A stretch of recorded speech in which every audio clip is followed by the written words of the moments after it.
you know the first thing about sword fighting? Stick 'em with the pointy end. Arya just sort of stands out a bit. Her parents want her to be proper, but she'd rather just be playing outside and wrestling with the boys, really. Where's Arya? She identifies with her father. He finds it quite amusing how she doesn't listen to what she's told. What are you doing with that on? I like to do my own thing, I guess. Some sisters don't get on very well. Arya! Arya thinks Sansa's a little bit of an airhead. She's like royalty, and I look more like an urchin. Off with you. No begging. I'm not a beggar, I live here. Joffrey is not a very nice person, and Arya can see that. And she's angry with her sister because she finds him so adoring and such a nice person, and he's not. Deep down, he's evil. Arya and my brother have a close relationship. Jon can identify with Arya a lot more because she's a bit different and he's a bit different. This is no toy. She knows that it's hard for him, so she wants to treat him the same as everyone else. Careful. He gives her a sword, and so a dream come true. I almost feel a lot more powerful. The lady shouldn't play with swords. I don't want to be a lady. He wants her to keep it, but he wants her to know how to use it. Ned wants her to be normal, but deep down, he wants her to let loose.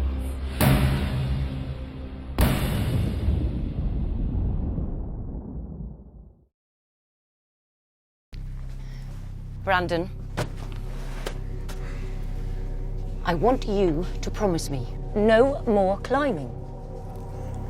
I promise. I'm Isaac Hempstead, Wright, and I play Bran Stark.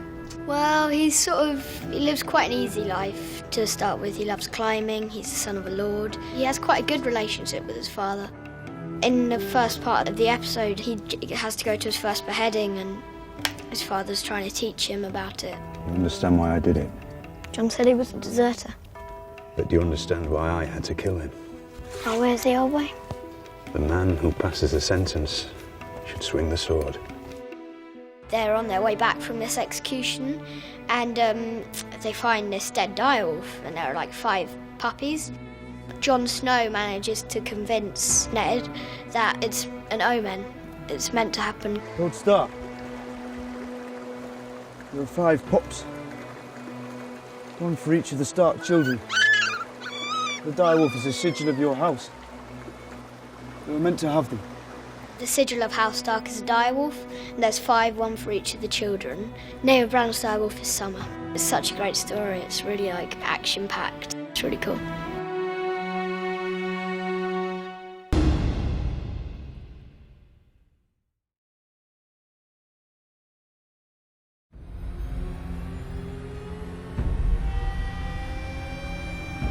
I am so sorry, my love.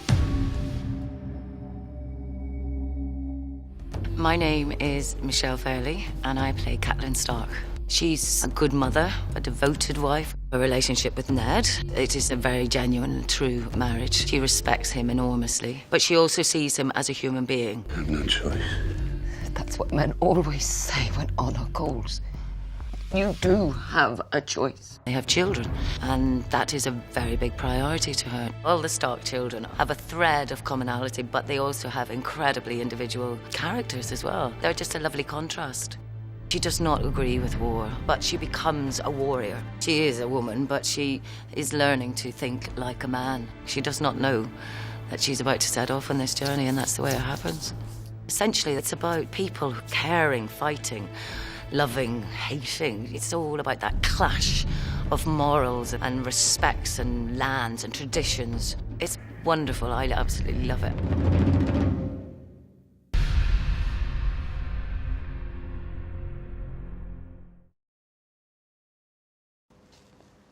Everyone who isn't us is an enemy. She's very politically minded and paranoid. She's trying very hard to keep it together, and she seems very in control, and underneath, everything's completely falling apart. As your brother, I feel it's my duty to warn you. You worry too much. And you never worry about anything. Her quest is to stay in control, no matter what that means to her or anyone else. Start the damn joust before I piss myself. Cersei really loved Robert in the beginning and thought that they could make it work, but right now it's pretty hateful. Don't you get tired? Every day. How long can hate hold a thing together? Well, 17 years is quite a long time. She keeps it all behind closed doors and lets only those know who she trusts. She loves her brother, but she'll trust him and she'll stay with him as long as he's faithful and loyal to her politics. Jaime's more fearful than Cersei, and I think Cersei and Tyrion have a lot more in common. The charms of the North seem entirely lost on you. Still can't believe you're going. It's ridiculous, even for you. You wound me. You know how much I love my family. Tyrion is as wily as she is, if not more so. And so I think she's very threatened by his manipulation and his planning, as she does. They kind of mirror each other a little bit, I think, in their knowledge. But you are a beauty. I don't think there's any love for Sansa. I hear we might share a grandchild. I hear the same. Your daughter will do well in the capital. It's another step of power if she can join these two families. But she knows that Sansa's father, Ned's a threat, especially when he gets close to Robert and he finds out certain things about her that she obviously can't afford to let him make public. You're just a soldier, aren't you? I was also trained to kill my enemies, Your Grace. As was I. He possesses qualities that she just doesn't. There's a kind of secret admiration going on for Ned, but she does what she does.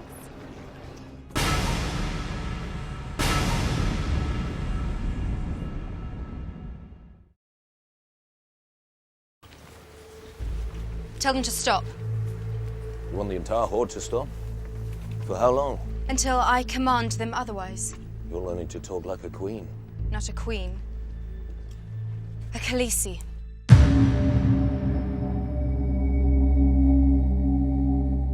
I'm Emilia Clarke, and I'm playing Daenerys.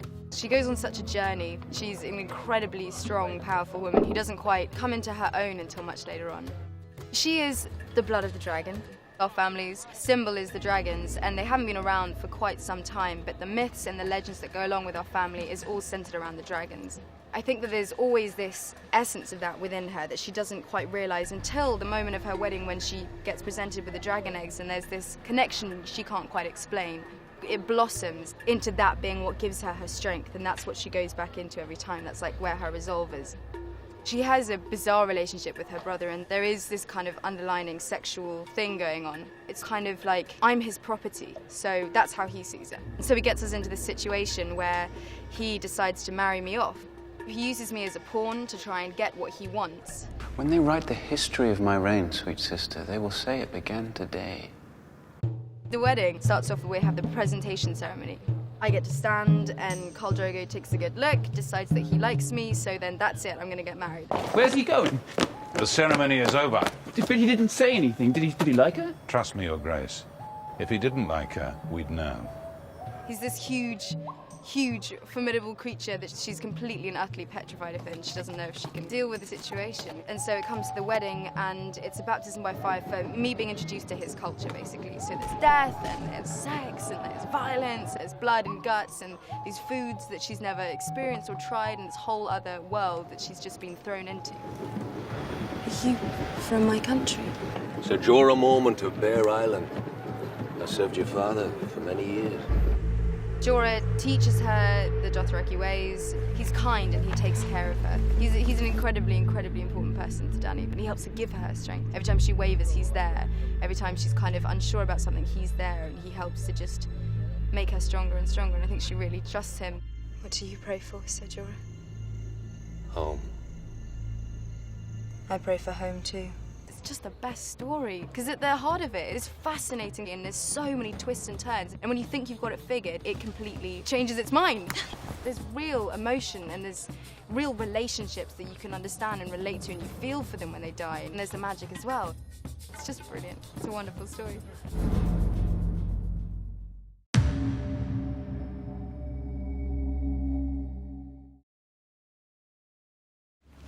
It's a strange thing, the first time you cut a man. Realize we're nothing but sacks of meat and blood and some bone to keep it all standing.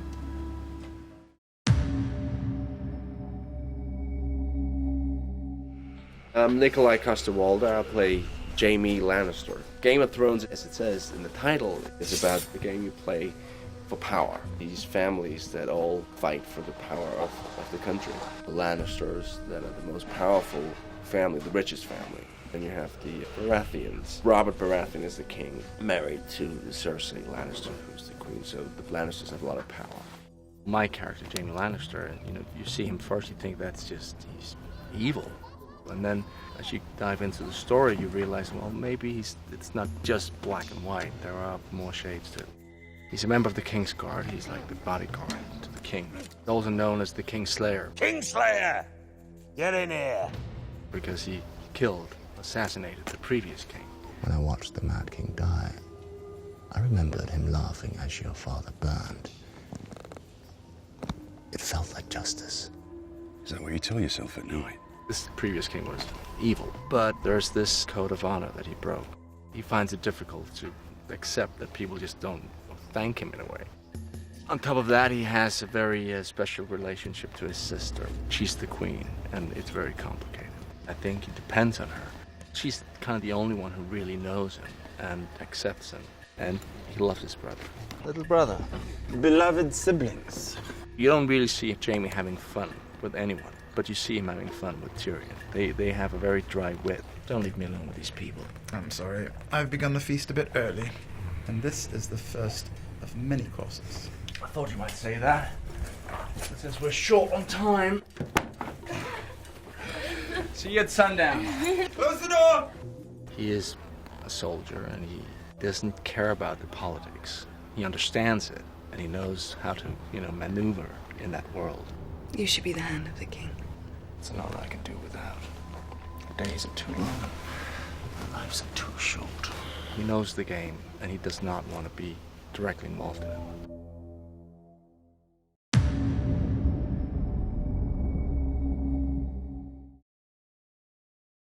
Do you think Ned Stark's bastard bleeds like the rest of us?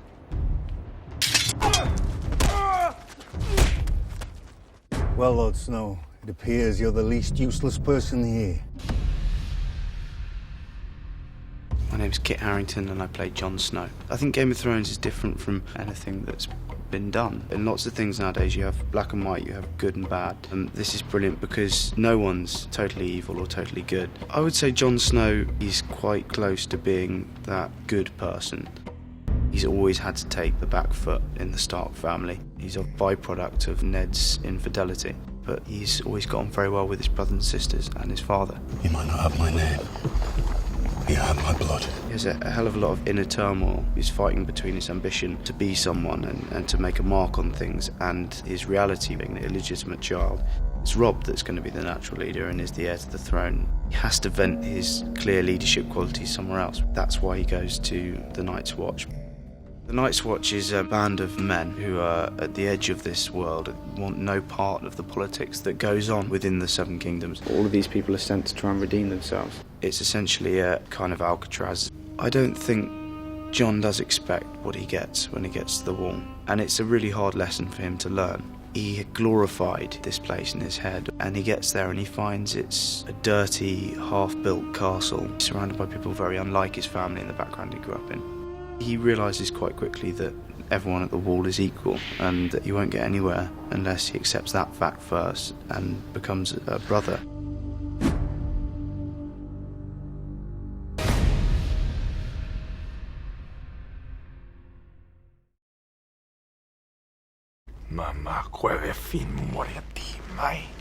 What's he saying?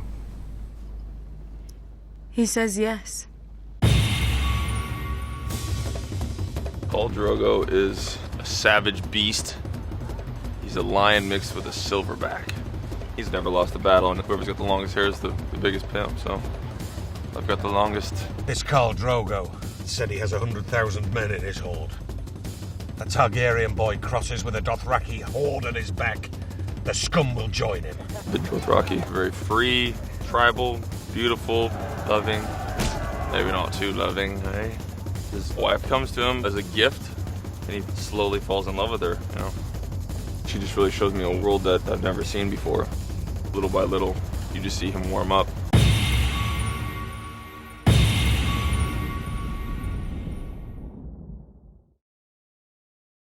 I, Eddard, of the House Stark, sentence you to die.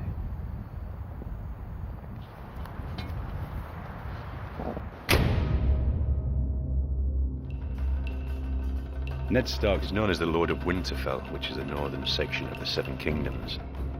He's a loyal man, a very decisive man, especially loyal towards the king and his family. Ned's wife, Catelyn, and children. Don't get into trouble. They have a very strong relationship. And which one of you was a marksman at 10? So they're all right, you know, they're quite settled, but there's always a tension when Jon Snow is around because he's my bastard son. I love the boy, but I can't show him too much emotion in front of my wife because she feels very resentful. That's their way of life, and all of a sudden it's changed by this request from the king. I need you, Ned. We were meant to rule together. The king is the only man I can trust. He's more like a brother than his own brothers were. You're too fat for your armour. Is that how you speak to your king?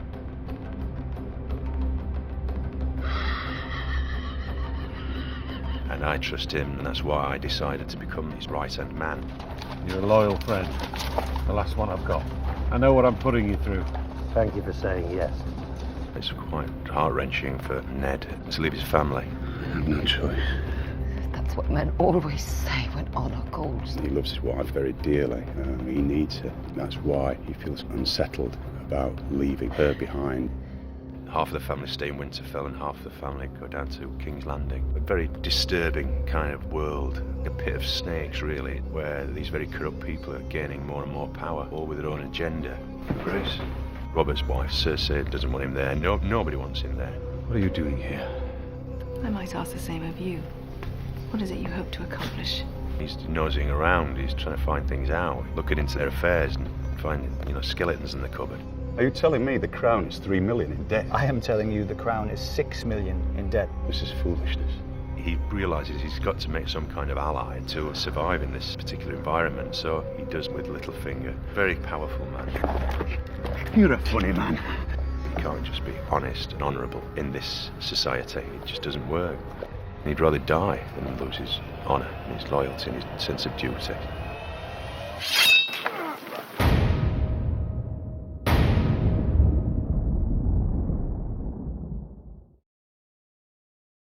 Lord Baelish, perhaps I was wrong to distrust you. Distrusting me was the wisest thing you've done since you climbed off your horse.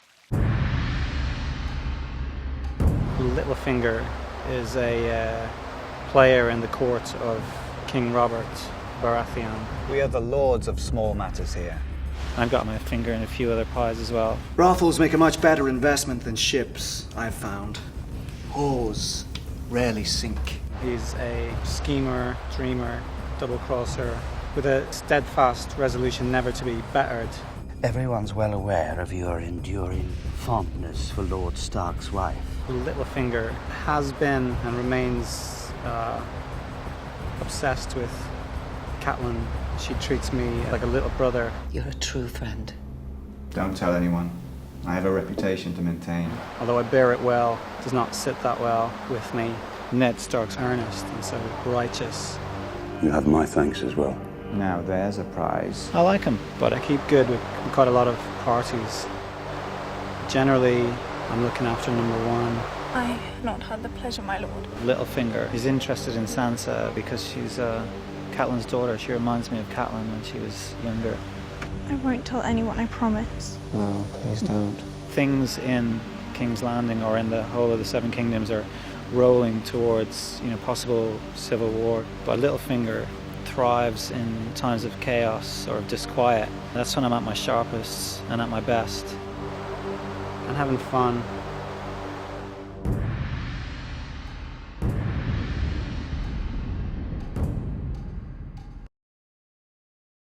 I'm not your boy, Lannister. I'm Lord of Winterfell while my father is away.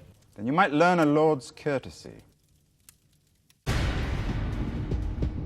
Robb Stark is a boy who has to learn very quickly how to be a man and to be a leader. Relax your bow arm. Robb looks after Bran a lot. He knows how hard it is to be a young man in a Stark family. And he's bound by duty and and honour a lot of this, which comes from his dad. Robb looks up to Ned so much and watches him and watches how he is around his men and around his family and how he disciplines people. He has to put on a mask of being a man and being capable, because there's too many people that are going to be looking to him for answers and for leadership. We need a new steward, and there are several other appointments that require our immediate attention. I don't care about appointments. I'll make the appointments. His dad goes, I have to rule Winterfell. He's gone from being a boy that's growing up quite quickly to having to be a man and leading armies and making decisions and killing people. I'll ride to King's Landing. No. There must always be a Stark in Winterfell. My mum's starting to see that she might have lost her boy a bit. He's had to grow up quickly. Jon Snow and Robb Stark have a fantastic relationship. Next time I see you, we'll be all in black. It was always my colour. They've grown up together as brothers, and they've dealt with everything together, and especially in a world where men don't share their emotions and don't talk to each other. And it's just like that's when he would need Jon the most, and he loses Jon. He loses his support. It's not easy being a Stark male. You've got to live up to a lot of things, and you've got to grow up very, very quickly. He doesn't have a choice when it comes to it. He's got to do it, so he will do it. We're Starks, and that's what we do.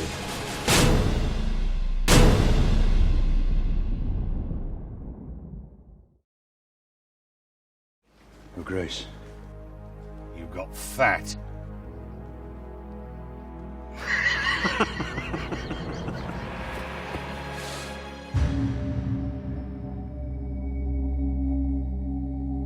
My name's Mark Headey, and I play King Robert Baratheon. Game of Thrones is about a land called Westeros, which is a fantasy world, but where a series of families are fighting for power, and it's really about the politics of that.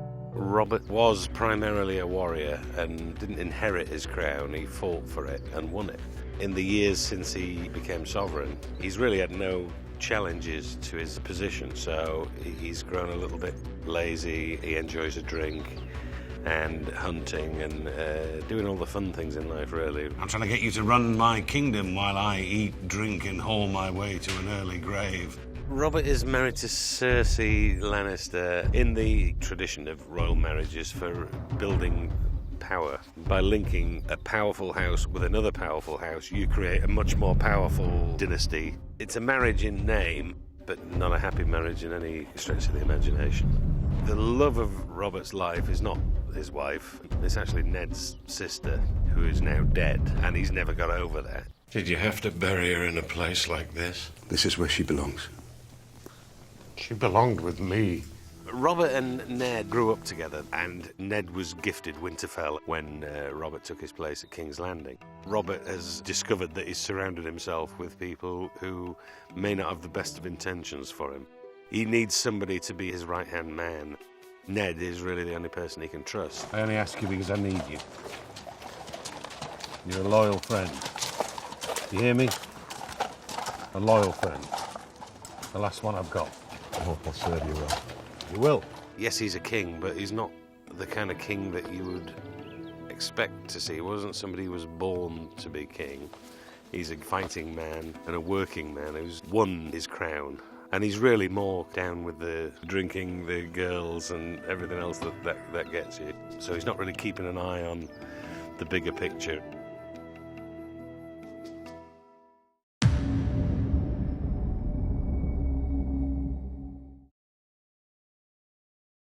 Do you think Joffrey will like me? When would we be married? Soon, or do we have to wait? Hush now. Your father hasn't even said yes. Please, please. It's the only thing I ever wanted. I'm Sophie Turner and I play Sansa Stark.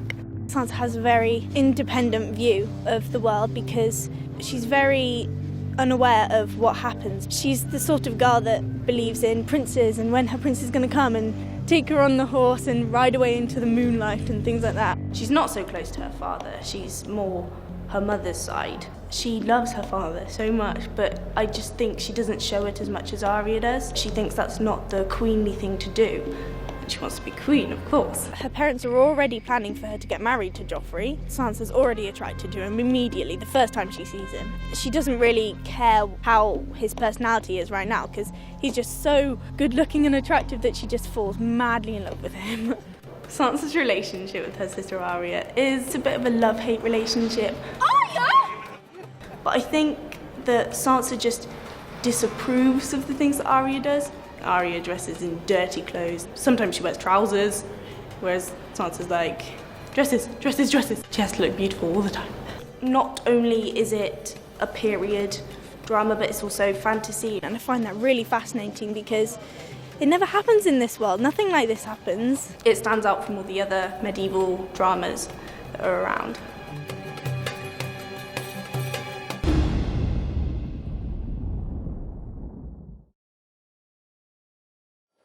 Starks are feasting us at sundown.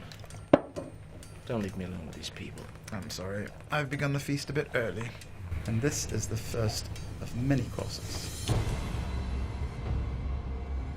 Tyrion is sort of the good bad guy, the bad good guy. You might as well kill me here. I am not a murderer, Lannister. Neither am I.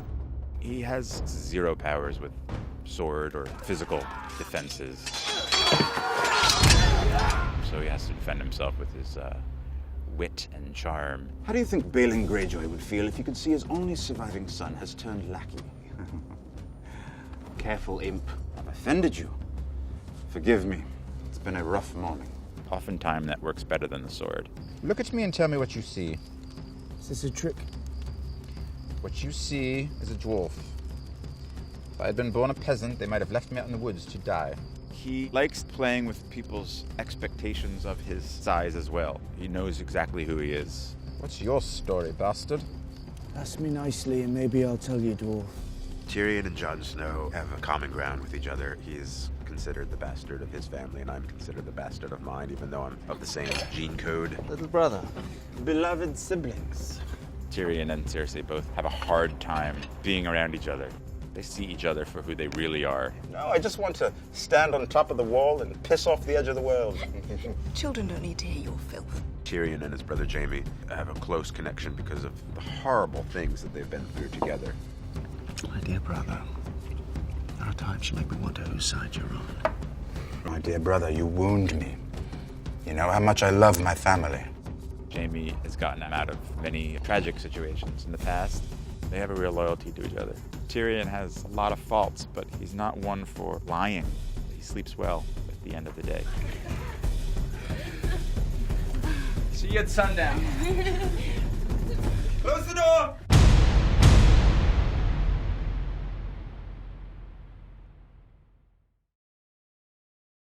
I need you to be perfect today. Can you do that for me? You don't want to wake the dragon, do you?